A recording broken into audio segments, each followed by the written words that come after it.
बिस्मिल्लाहिर्रहमानिर्रहीम। अस्सलाम वालेकुम नाज़रीन, आप यूट्यूब चैनल देख रहे हैं। मैं इमरान खान हूँ। इस वक्त बयानिए की एक जंग चल रही है और बयानिया बनाया नहीं जा पा रहा, यानी बड़ी अजीब अजीब चीज़ें हो रही हैं।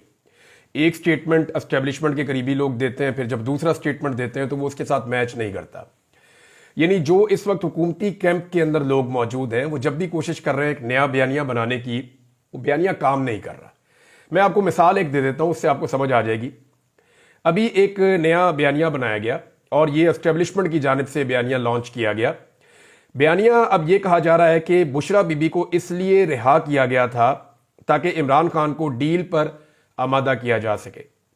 यानी अब ये बयानिया मैदान में लॉन्च किया गया है कि बुशरा बीबी शायद कहीं एस्टेब्लिशमेंट की तरफ से खेल रही हैं और उनको इसलिए लॉन्च किया गया है कि जनाब उन्होंने इमरान खान साहब को डील के ऊपर आमादा करना है। ये जरा जुमला आपने याद रखना है और एग्जैक्टली ऐसे ही रिपोर्ट हुआ है और ये एस्टेब्लिशमेंट की जानिब से रिपोर्ट किया गया है। यानी उनकी नुमाइंदगी जो लोग करते हैं वो कह रहे हैं कि बुशरा बीबी को इसलिए रिहा किया गया था ताकि इमरान खान को डील पर आमादा किया जा सके।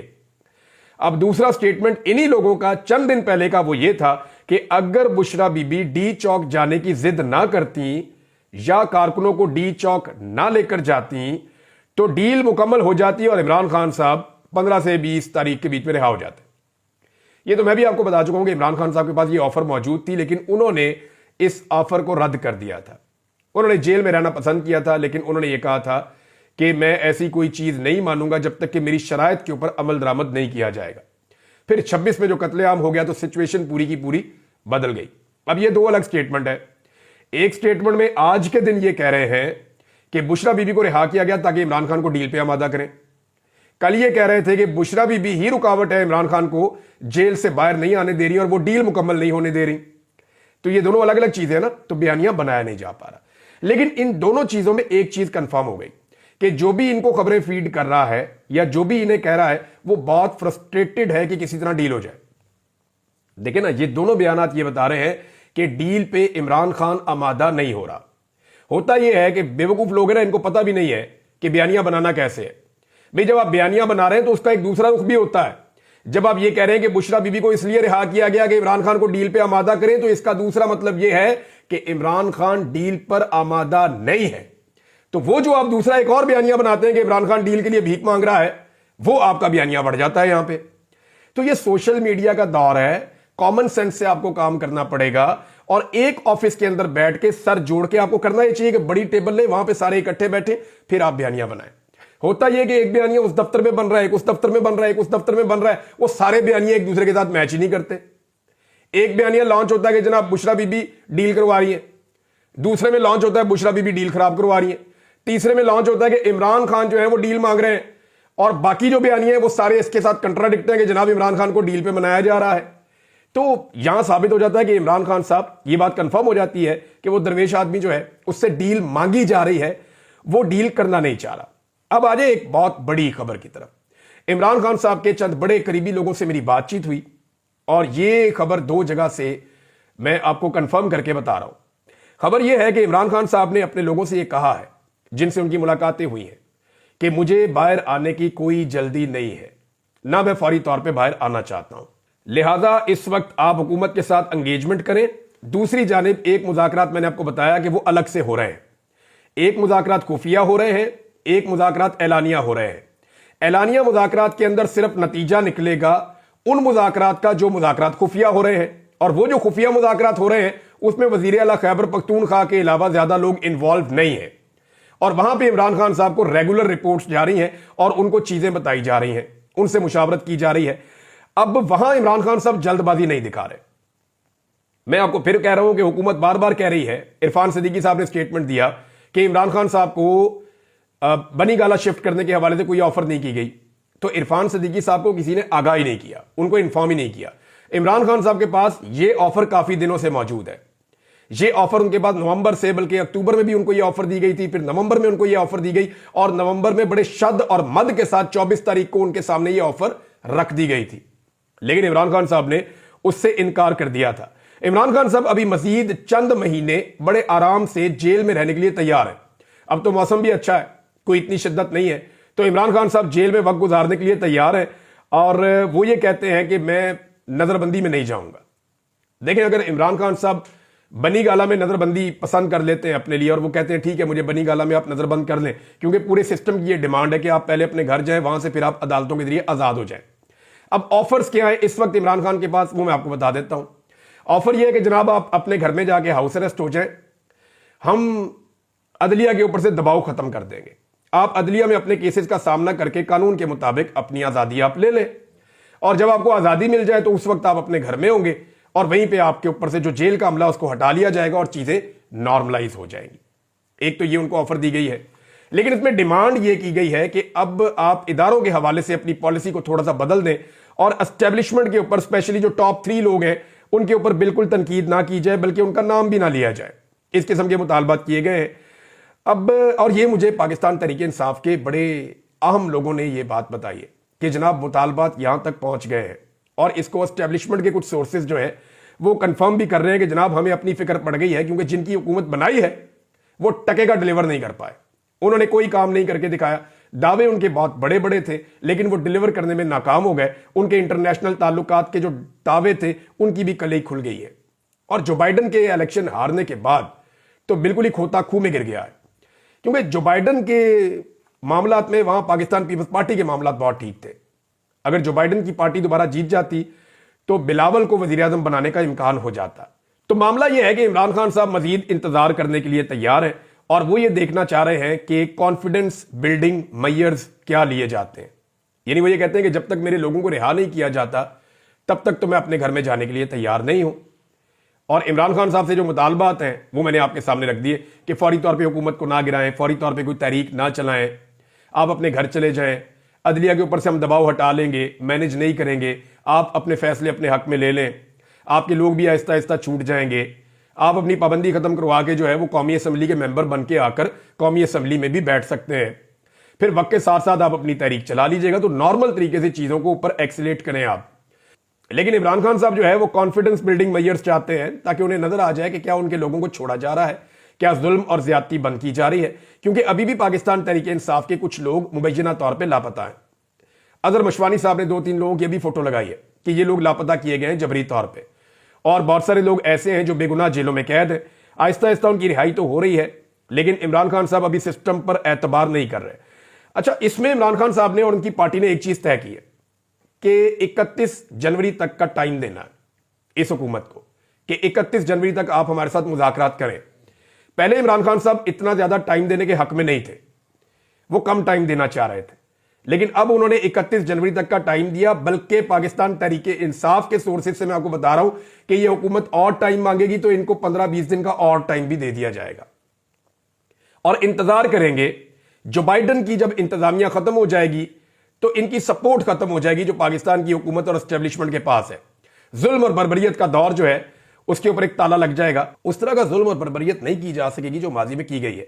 फिर पाकिस्तान तहरीक इंसाफ दोबारा से एक तहरीक खड़ी करेगी और उस तहरीक के नतीजे में वो फरवरी के एंड में या मार्च के शुरू में एक दोबारा से लॉन्ग मार्च करने का इरादा रखते हैं। मैं आपको भी ये बता रहा हूं कि मेरी पाकिस्तान तहरीक इंसाफ के लोगों से भी बात हुई है और जो चीज़ें दिखाई दे रही हैं वो यही हैं, क्योंकि अभी सर्दी की एक वेव है पूरे मुल्क के अंदर और अभी कोई तहरीक ऐसे चलती नहीं है इतनी सर्दी के अंदर। लिहाजा पहले इंतज़ार किया जाएगा कि जो बाइडन की हुकूमत ख़त्म हो जाए और इंतज़ार किया जाएगा, हुकूमत को पूरा मौका दिया जाएगा कि हुकूमत अगर चाहे तो वो मुज़ाकरात कामयाब कर ले और मुज़ाकरात कामयाबी के नतीजे में हुकूमत को भी कोई थोड़ी बहुत फेस सेविंग मिल जाए और पाकिस्तान तहरीक इंसाफ जो है उनको भी इंसाफ मिल जाए। लेकिन अगर ऐसा नहीं होता तो फिर पाकिस्तान तहरीक इंसाफ ने अपनी तहरीक जो है वो बना रखी है और पाकिस्तान तहरीक इंसाफ के बकौल वो फिर जो सोर्सेज मेरे बता रहे हैं वो फिर एक तहरीक चलाएंगे दोबारा से मार्च के अंदर और वो इस तहरीक से मुख्तलिफ होगी और इमरान खान साहब को फिर वो आज़ाद करवाने के लिए पूरी कोशिश करेंगे। इंटरनेशनल प्रेशर भी बढ़ेगा जबकि जो बाइडन की सपोर्ट भी या मगरबी सपोर्ट जो अब तक थी वो मौजूद नहीं रहेगी। इससे पहले पाकिस्तान तहरीक इंसाफ मुल्क भर में जलसों का आगाज भी करेगी और ये काम आप फरवरी के महीने में होता हुआ देखेंगे। यानी इमरान खान साहब को कोई जल्दी नहीं है इस वक्त बाहर आने के लिए या आज़ाद होने के लिए। दूसरी जानिब हुकूमत के लिए मुश्किलात इसलिए बढ़ रही हैं कि इकॉनमी के जो टारगेट्स हैं वो पूरे नहीं हो रहे। अदादोशुमार के मुताबिक हुकूमत ने जो पैसा इकट्ठा करना था, जो टैक्स कलेक्शन करनी थी, उसमें हुकूमत को बहुत बड़ा खसारा हुआ है जो 386 अरब रुपए का है। अगर आप इसको डॉलर्स के अंदर कन्वर्ट करें तो 1.4 अरब डॉलर्स का खसारा है जो पाकिस्तान को है। जो टारगेट पूरा करना था, आईएमएफ के साथ जो वादा किया हुआ था, वो टारगेट पूरा नहीं हो पा रहा, बल्कि पाकिस्तान उस टारगेट से 1.4 अरब डॉलर पीछे है। तो अब आईएमएफ के साथ दोबारा बैठना पड़ेगा आने वाले कुछ अरसे के अंदर, और आईएमएफ की सपोर्ट हासिल करने के लिए पीछे जो बाइडन इंतजामिया की पहले जैसी सपोर्ट मौजूद नहीं होगी। यहां पे शहबाज राणा साहब ने भी एक खबर दी है, ये भी बड़ी अहम खबर है। शहबाज राणा साहब की खबर के मुताबिक माशी बेहतरी के लिए हुकूमत ने जो दावे किए थे वो दावे पूरे नहीं हो सके। रवा माली साल की पहली समाही में सिर्फ 0.92% की शरह से तरक्की हो सकी है। यानी ये सिर्फ तरक्की जो है वो बहुत कम शरह से हुई है। जो हुकूमत का टारगेट था वहां तरक्की के हवाले से भी पूरा नहीं हुआ, जबकि सनती शोबे में तरक्की मनफी रिकॉर्ड की गई है। तो हुकूमत मुआशी मैदान के अंदर लगातार नाकाम होती चली जा रही है। अदनान आदिल साहब के 3 ट्वीट्स हैं, मैं आपके सामने रखना चाहता हूं। सीनियर जर्नलिस्ट हैं और उन्होंने जो तहकीकात की हैं वो मैं आपके साथ शेयर कर देता हूं। अदनान आदिल साहब तीनों ट्वीट्स के अंदर कुछ ऐसी चीजें बता रहे हैं जो तवज्जो तलब है। एक, उन्होंने कहा कि नेपरा की अपनी रिपोर्ट के मुताबिक बिजली की पैदावार की असल कीमत 7 रुपए 62 पैसे फी यूनिट है। डिस्ट्रीब्यूशन कंपनीज मार्जिन 3 रुपए 10 पैसे है फी यूनिट, और ट्रांसमिशन चार्जेस 1 रुपए 37 पैसे फी यूनिट है। यानी बाकी सब टैक्सेस ताकि, और जो बाकी पैसे लिए जा रहे हैं ना, यानी ये टोटल पैसे सारे अगर आप इकट्ठे कर लें तो ये 12 रुपए से कम बनते हैं फी यूनिट लागत। लेकिन जो बाकी पैसे लिए जा रहे हैं, पाकिस्तान में लोगों को 60 रुपए का यूनिट भी पड़ रहा है, 50 रुपए का यूनिट भी पड़ रहा है। तो ये जो बाकी इजाफी पैसा है ये सारा का सारा हुकूमत की जेब में डाल रहा है। एक और ट्वीट में उन्होंने बताया कि नेपरा की सालाना रिपोर्ट के मुताबिक साल 2023 और 2024 में बिजली सारिफीन ने 33.88% बिजली इस्तेमाल की है। यानी सिर्फ 33% तकरीबन बिजली इस्तेमाल की है। बाकी जो 66 या 67% बिजली है वो इस्तेमाल नहीं हुई, लेकिन उसका बिल जो है वो सारिफीन ने अदा किया है। यानी आपने 1 यूनिट इस्तेमाल किया और आपने 3 यूनिट के पैसे दिए। ये पाकिस्तान के साथ किया गया, और ये सारा नतीजा है 2013 में जो नवाज शरीफ और शहबाज शरीफ ने एक घिनौना खेल शुरू किया था इस किस्म के पावर प्लांट लगाने का, जिनमें बहुत बड़े बड़े मुबैना तौर पे कमीशन थे, वो हमारे गले पड़ गए आकर। क्योंकि इन्होंने अपने फायदे के लिए उस वक्त बहुत सारे पावर प्लांट लगा दिए थे। बहुत सारे ऐसे लोगों को फायदा तो मिल गया था जिन्होंने अपने पावर प्लांट लगाए और उससे बेशुमार पैसा बनाया, लेकिन पाकिस्तान को उसका नुकसान हुआ। पाकिस्तानी 1 यूनिट खर्च करते हैं और 3 यूनिट्स के पैसे देते हैं। ये यहां पे अदनान आदिल साहब ने रिपोर्ट किया। साथ ही वो बता रहे हैं कि 34 खानदानों की मलकियत 70 आईपीपीज ने गुज़िश्ता 1 साल में मजमूई तौर पर 966 अरब रुपए वसूल किए हैं। ये सिर्फ 34 खानदान हैं जिनके 70 आईपीपीज हैं। इन्होंने 966 अरब रुपए वसूल किए। लगभग 1000 अरब रुपया इन्होंने पाकिस्तानियों से वसूल किया है, जिनमें से 620 अरब रुपए सिर्फ कैपेसिटी पेमेंट के हैं। यानी जितना पैसा वसूल किया उसमें जो 2 हिस्से, अगर 3 हिस्से किए जाए उस पैसे के, तो 1 हिस्से की हमने बिजली खरीदी है, बाकी 2 हिस्से जो है वो हमने बिजली बनाए बगैर उनको दिए। अंदाजा करें आप, यानी 966 अरब रुपया हमने उनको जो दिया है, उसमें से जो हमें बिजली मिली है वो 300 कुछ अरब की मिली है, जबकि 620 अरब रुपए की सिर्फ कैपेसिटी पेमेंट हमने पे की है। ये है पाकिस्तान के हालात। एक अच्छा इकदाम हुकूमत ने उठाया, और ये बहुत अच्छा है अगर हुकूमत इसको कर गुजरे तो। हुकूमत ने फैसला किया है कि जो ईरान पाकिस्तान गैस पाइपलाइन है उसके ऊपर अमेरिका को एतमाद में लिया जाए, उसके साथ मुज़ाकरात किए जाए। ये बहुत पॉजिटिव साइन है। पाकिस्तान को हर हाल में ये करना चाहिए। अगर ये हुकूमत ये कर जाए तो ये इसका एक बहुत बड़ा कदम होगा, ये बहुत बड़ी कामयाबी होगी। हुकूमत ने दुरुस्त सिमत में ये कदम उठाया, क्योंकि देखिए पाकिस्तान में जो गैस की कीमत है वो अगर आप गुज़िश्ता कुछ अरसे की बात करें तो 850% बढ़ी है। जिन लोगों को चंद हज़ार बिल आता था उनको लाख लाख रुपए बिल आ रहा है। इतने बड़े बिल आ रहे हैं कि लोग पे नहीं कर पा रहे गैस का बिल। लिहाजा अगर हुकूमत किसी तरह से अमेरिका को इस पर राजी करती है, या मुज़ाकरात के नतीजे में या किसी भी तरह ईरान से सस्ती गैस खरीदने का मंसूबा पाकिस्तान बना लेता है, तो पाकिस्तान के अंदर गैस का बहरान बहुत हद तक टल जाएगा। लोगों को सस्ती गैस मिल जाएगी, आपकी सनतें भी चल जाएंगी, आपके जो सारिफीन हैं उनके लिए मसाइल भी हल हो जाएंगे। लिहाजा हुकूमत का ये एक पॉजिटिव कदम है, उन्हें इसके ऊपर ज़रूर आगे बढ़ना चाहिए। हामिद रजा काज़मी साहब ने एक बड़ा काम किया है। ये जो कमेटी है इंसानी हुकूक की कौमी असम्बली की, उसके सरबराह हैं, और ये बड़े दिनों से कोशिश कर रहे थे कि जो 26 नवंबर को जो कुछ भी हुआ इस्लामाबाद में, उस मामले के ऊपर कमेटी का इजलास तलब किया जाए। बार बार कोई ना कोई रुकावट आ जाती थी, हत्ता कि यहां तक हुआ जब इन्होंने अपने सरकारी स्टाफ को कहा कि तमाम लोगों को खबर की जाए और कमेटी का इजलास बुलाया जाए, तो उसके बाद वो जो सरकारी स्टाफ है उनके घर में 1 दर्जन से ज्यादा डाले पहुंच गए। नामालूम अफराद पुलिस के साथ पहुंच गए और उन पर शदीद दबाव डाला कि कोई भी तरीका करो, हामिद रजा काजमी को गिरफ्तार करवाओ ताकि ये मामला जो है इसको रोका जा सके। लेकिन बड़ी कोशिशों के बाद बिल आखिर वो कामयाब हो गए और कमेटी का इजलास गुज़िश्ता रोज हुआ है। उसमें हामिद रजा काजमी साहब ने बड़े सख्त सवालात उठाए, आईजी को भी तलब किया है, उससे भी सवालात उठाए हैं और बहुत सारी ऐसी चीजें अब वो सामने लेकर आ गए हैं जिसमें जवाब देना पड़ेगा हुकूमत को। सीसीटीवी फुटेज के हवाले से वो प्लान कर रहे हैं, वो भी लेंगे। जो अस्पतालों का रिकॉर्ड है वो भी मांगा जाएगा। पुलिस से गोली चलाने का जवाब भी मांगा जाएगा। वहां पे जो एसपी इस्लामाबाद है उनके हवाले से बड़े सख्त सवालात हुए। एसपी ने कहा जी कि हमने लोगों को रोका, वहां पे हम तो रेड जोन में दाखिल नहीं होने दे रहे थे।